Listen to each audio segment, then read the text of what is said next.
Good afternoon, Yusek. Good afternoon. May we know po the palace's statement or reaction sa resignation ni Mr. Zaldico as member ng House of Representatives. May mga umaalma po kasi na baka lalong hindi na po siya umuwi, and even DOJ Secretary Remulla said alam niya na baka hindi na magparamdam si Mr. Ko. Sa pangyayari po iyan, kung nag-resign po siya, yan naman po ay kanyang kagustuhan. Walang makakapigil sa kanyang mga desisyon.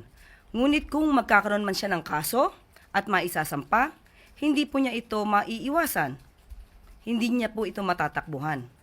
So mas maganda po rito kung siya man po ay masasampa ng kaso, ipaglaban na lang niya ang kanyang karapatan at ipaglaban ang katotohanan na naaayon sa kanyang mga ebidensya. Ma'am, may we know the status of the blue alert notice for Congressman Zaldico? Has it already been granted, and meron na po bang nabigay na whereabouts and current movement of the former congressman? Kakakausap pa lang po natin kanina kay Asik Miko Clavano, pero ang sabi po niya ay waiting pa rin po sila ng response. So hantayin na lang po natin.